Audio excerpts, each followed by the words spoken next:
Volume study 4 ಯೆಹೋವನ ಮುಯ್ಯಿ ತೀರಿಸುವ ದಿನದ ಹರ್ಮೆಗೆದೋನ್ ಯುದ್ಧ. ಅಧ್ಯಾಯ 7 ರಾಷ್ಟ್ರಗಳು ಒಟ್ಟುಗೂಡುವುದು ಮತ್ತು ದೇವರ ರೌದ್ರದ ಮಹಾಬೆಂಕಿಗಾಗಿ ಅಂಶಗಳ ಪೂರ್ವಸಿದ್ಧತೆ. ಪುಟ 227.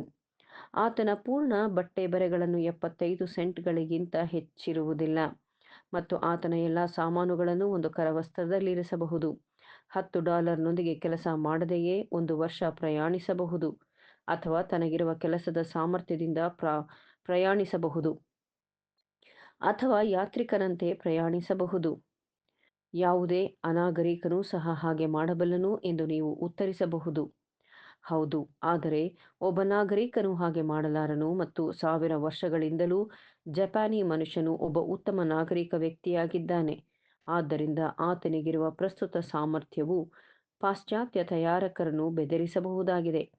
ಮೇಲೆ ತಿಳಿಸಿದವುಗಳ ಬಗ್ಗೆ ಪ್ರತಿಕ್ರಿಯಿಸುತ್ತಾ ಲಂಡನ್ ಸ್ಪೆಕ್ಟೇಟರ್ ಹೇಳುತ್ತದೆ, ಇದು ಒಂದು ಗಮನಾರ್ಹ ನಕಾಶೆಯಾಗಿದೆ. ಜಪಾನ್ ಸ್ಪರ್ಧೆಯು ಅತ್ಯಂತ ದಿಗಿಲು ಹುಟ್ಟಿಸುವಂಥದ್ದು ಎಂದು ನಾವು ಎಂದಿನಂತೆ ಈಗಲೂ ತೆರೆದ ಮನಸ್ಸಿನಿಂದ ಅಂಗೀಕರಿಸುತ್ತೇವೆ. ಯಾವುದೋ ಒಂದು ದಿನ ಯುರೋಪಿನ ಔದ್ಯೋಗಿಕ ಅಂದರೆ ಕೈಗಾರಿಕೆ ನಾಗರಿಕತೆಯ ಎಲ್ಲ ಪರಿಸ್ಥಿತಿಗಳ ಮೇಲೆ ಆಳವಾಗಿ ಪರಿಣಾಮ ಬೀರಬಹುದು. ನಿರೀಕ್ಷಿಸಬಹುದಾದ ಈ ತ್ರೈಮಾಸಿಕ ಭಾಗದ ಸ್ಪರ್ಧೆಯ ಗುಣಲಕ್ಷಣಗಳನ್ನು ಕೆಳಗೆ ತಿಳಿಸಿರುವುದರಿಂದ ಕಾಣಬಹುದು ಎಂದು ಲಿಟರರಿ ಡೈಜೆಸ್ಟ್ ತಿಳಿಸುತ್ತದೆ. ಮುಂದಿನ ಶೀರ್ಷಿಕೆ ಜಪಾನಿನಲ್ಲಿ ದುಡಿಮೆಯ ಪರಿಸ್ಥಿತಿ. The condition of labour in Japan. Japan ತನ್ನ ಕೈಗಾರಿಕೆಯಲ್ಲಿ ಆಶ್ಚರ್ಯಕರವಾದ ಪ್ರಗತಿಯನ್ನು ಸಾಧಿಸಿದೆ. ಜಪಾನ್ ಕಾರ್ಮಿಕರ ಬುದ್ಧಿವಂತಿಕೆ ಮತ್ತು ಶ್ರದ್ಧೆಯ ನಿಮಿತ್ತ ಅವರ ಈ ಪ್ರಗತಿಪರ ಸಾಧನೆಯು ಅಲ್ಪವಾದ ಅಂಶವೇನಲ್ಲ. ಅವರು ಸುಮಾರು 14 ಗಂಟೆಗಳ ಕಾಲ ಯಾವ ದೂರೂ ಇಲ್ಲದೆ ದುಡಿಯಬಲ್ಲರು.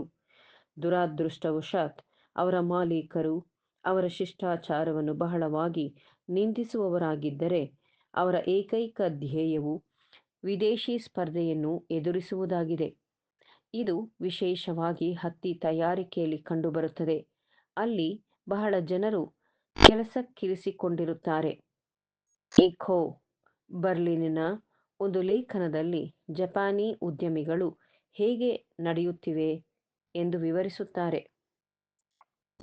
ಕೆಲಸವನ್ನು ಪ್ರಾರಂಭಿಸಲು ಮಾಮೂಲಿ ಸಮಯ ಬೆಳಿಗ್ಗೆ 6 ಗಂಟೆ.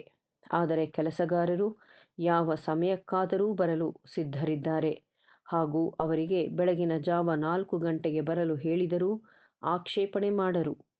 ವೇತನಗಳು ಆಶ್ಚರ್ಯಕರವಾಗಿ ಬಹಳ ಅಗ್ಗವಾಗಿದೆ. ಅತ್ಯಂತ ದೊಡ್ಡ ನೇಯುವ ಮತ್ತು ನೂಲುವ ಕೇಂದ್ರಗಳಲ್ಲಿಯೂ ಸಹ ದಿನದ ಕೂಲಿ ಸರಾಸರಿ 15 ಸೆಂಟುಗಳು, ಮಹಿಳೆಯರಿಗೆ 6 ಸೆಂಟ್ಗಳು ಮಾತ್ರ. ಮೊದಲಿನ ಕಾರ್ಖಾನೆಗಳನ್ನು ಸರ್ಕಾರವು ಕಟ್ಟಿತ್ತು. ನಂತರದಲ್ಲಿ ಅವುಗಳನ್ನು ಜಂಟಿ ಷೇರು ಸಂಸ್ಥೆಯನ್ನಾಗಿ ಪರಿವರ್ತಿಸಿತು. ಅತ್ಯಂತ ಪ್ರಗತಿಪರ ಉದ್ಯಮವೆಂದರೆ ಹತ್ತಿ ವಸ್ತುಗಳ ತಯಾರಿಕೆಯಾಗಿದೆ. ಒಂದು ಏಕೈಕ ಸಂಸ್ಥೆ ಕನೆಗಾಫೂಚಿಯು 2100 ಪುರುಷರನ್ನು ಮತ್ತು 3700 ಮಹಿಳೆಯರನ್ನು ಉದ್ಯೋಗಕ್ಕಿಳಿಸಿಕೊಂಡಿದೆ. ಅವರನ್ನು ರಾತ್ರಿ ಮತ್ತು ಹಗಲು ಪಾಳಿಯಲ್ಲಿ ವಿಭಾಗಿಸಿದೆ ಮತ್ತು 12 ಗಂಟೆಗಳ ಕೆಲಸದಲ್ಲಿ ಆಹಾರ ತೆಗೆದುಕೊಳ್ಳಲು ಕೇವಲ 45 ನಿಮಿಷಗಳ ವಿರಾಮವಿರುತ್ತದೆ. ಸಂಸ್ಥೆಯ ಹತ್ತಿರದಲ್ಲಿಯೇ ವಸತಿ ಗೃಹಗಳಿರುತ್ತವೆ. ಅಲ್ಲಿಯ ಜೊತೆ ಕೆಲಸಗಾರರು ಆಹಾರವನ್ನು 1.5 ಸೆಂಟ್ಗೆ ಕೊಳ್ಳಬಹುದು. ಒಸಾಕಾದ ನೇಯ್ಗಾರರ ಅದರಂತೆಯೇ ಇದ್ದಾರೆ. ಈ ಎಲ್ಲ ಸಂಸ್ಥೆಗಳು ಅತ್ಯುತ್ತಮ ಆಂಗ್ಲ ಯಂತ್ರಗಳನ್ನು ಹೊಂದಿದೆ. ಕೆಲಸವು ಹಗಲು ರಾತ್ರಿ ನಡೆಯುತ್ತಿರುತ್ತದೆ ಹಾಗೂ ಅಪಾರ ಲಾಭಗಳು ವಸೂಲಾಗುತ್ತವೆ. ಎಲ್ಲಿ ಬಳಕೆಯನ್ನು ಸಂಧಿಸಿಲ್ಲವೋ ಅಂತಹ ಕಡೆಗಳಲ್ಲಿ ಅನೇಕ ಕಾರ್ಖಾನೆಗಳು ಶಾಖೆಗಳನ್ನು ತೆರೆದಿರುತ್ತಾರೆ ಅಥವಾ ತಮ್ಮ ಮೂಲ ಕಾರ್ಖಾನೆಯನ್ನು ವಿಸ್ತರಿಸುತ್ತಾರೆ. ತಯಾರಕರು ಪುರುಷ ಕಾರ್ಮಿಕರಿಗೆ ಅಗ್ಗದ ಸ್ಪರ್ಧೆಯಾಗಿ ಮಹಿಳೆಯರನ್ನು ಉದ್ಯೋಗಕ್ಕಿಳಿಸಿಕೊಳ್ಳುವುದನ್ನು ಶೀಘ್ರವಾಗಿ ಕಲಿತಿದ್ದಾರೆ ಎಂಬುದನ್ನು ಅಂಕಿ ಅಂಶಗಳು ತೋರಿಸುತ್ತವೆ. ಅಂದರೆ 35 ನೇಯ್ಗೆಗಾರರು 16,876 ಮಹಿಳೆಯರಿಗೆ ಮತ್ತು 5,730 ಪುರುಷರಿಗೆ ಉದ್ಯೋಗಕ್ಕಿರಿಸಿಕೊಂಡಿರುತ್ತಾರೆ.